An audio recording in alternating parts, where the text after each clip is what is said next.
ಜನಸ್ಪಂದನ ನ್ಯೂಸ್ಗೆ ಸ್ವಾಗತ.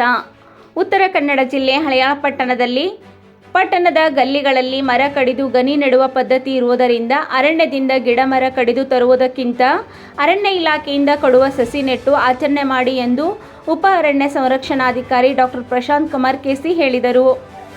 ಹೋಳಿ ಹಬ್ಬದ ಅಂಗವಾಗಿ ಗನಿ ತಂದು ನೆಡುವ ಕಾರ್ಯಕ್ರಮದ ಹಿನ್ನೆಲೆಯಲ್ಲಿ ಇಲ್ಲಿನ ಉಪ ಅರಣ್ಯ ಸಂರಕ್ಷಣಾಧಿಕಾರಿ ಕಾರ್ಯಾಲಯದಲ್ಲಿ ಮಂಗಳವಾರ ನಡೆದ ಪೂರ್ವಭಾವಿ ಸಭೆಯಲ್ಲಿ ಅವರು ಮಾತನಾಡಿದರು.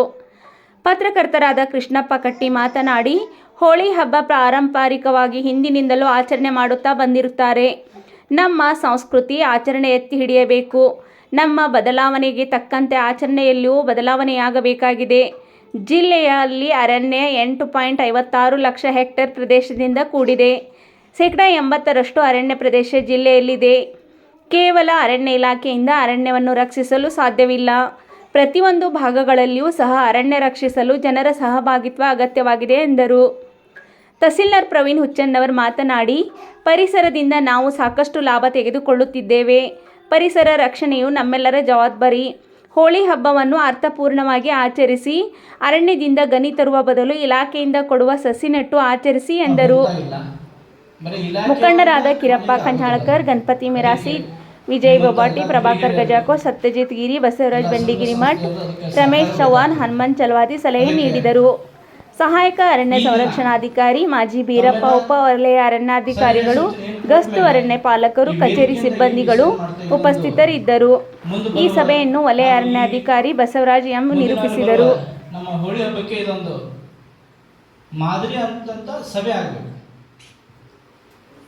ನಮ್ಮ ಮಿತ್ರರಾದಂಥ ಬಸವರಾಜ್ RF ಅವರು ಹೇಳಿದರು, ಈಗ ಗಣಿ ತರೋ ಬದಲಿ ಒಂದು ಗಣಿ ಅಂದರೆ ಒಂದು ಗಿಡನ ತೊಗೊಂಬರ್ಬೇಕು.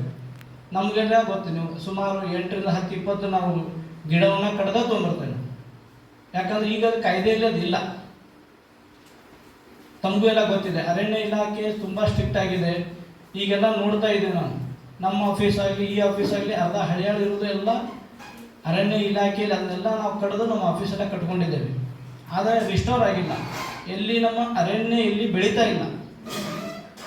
ಇದರಿಂದ ನಮ್ಮ ಕ್ಲೈಮೇಟ್ನಲ್ಲಿ ಚೇಂಜ್ ಆಗ್ತಾ ಇದೆ, ವಾತಾವರಣದಲ್ಲಿ ಚೇಂಜ್ ಆಗ್ತಾ ಇದೆ, ಮಳೆ ಸರಿಯಾಗಿ ಬೀಳ್ತಾ ಇಲ್ಲ. ಹೀಗೆ ನೋಡಿ, ಫೆಬ್ರವರಿಯಿಂದ ಬಿಸಿಲ ತಾಪಮಾನ ಹೆಚ್ಚಾಗಿದೆ. ಇದಕ್ಕಿದೆಲ್ಲ ಒಂದು ರೀತಿ ಇಂಡೈರೆಕ್ಟಾಗಿ ಡೈರೆಕ್ಟಾಗಿ ನಾವೇ ಕಾರಣ ಆಗ್ತದೆ.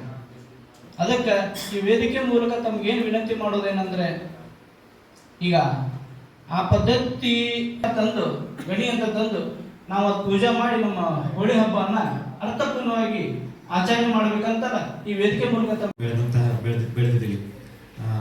ಆ ಹಿನ್ನೆಲೆಯಲ್ಲಿ ಹೋಳಿ ಹಬ್ಬ ಯಾಕೆ ಬಂತು ಅನ್ನೋದು ಗೊತ್ತಿದೆ. ಏನು ವಿಶೇಷ ಅಂತಂದ್ರೆ, ಕೆಟ್ಟದ್ದು ಅಂತ ಅನ್ನೋದು ಏನಿದೆ ಅದು ಯಾವತ್ತೂ ಶಾಶ್ವತ ಅಲ್ಲ. ಒಳ್ಳೆಯತನದ ಮುಂದೆ ಕೆಟ್ಟದ್ದು ಯಾವಾಗಲೂ ತಲೆ ಬಾಗಬೇಕಾಗ್ತದೆ. ಆ ಪ್ರತೀಕವಾಗಿ ಹಿರಣ್ಯಕಶಿಪುನ ಒಂದು ಏನು ನರಸಿಂಹ ಮಹಾರಾಜ ಏನು ಒಂದು ವಧೆ ಮಾಡ್ತಾರೆ, ಆ ಕಥೆಯಲ್ಲಿ ನಮ್ಮ ಹೋಳಿ ಹಬ್ಬದ ಆಚರಣೆಯೂ ಸಹ ಬರುತ್ತೆ. ಹಿರಣ್ಯಕಶಿಪುನ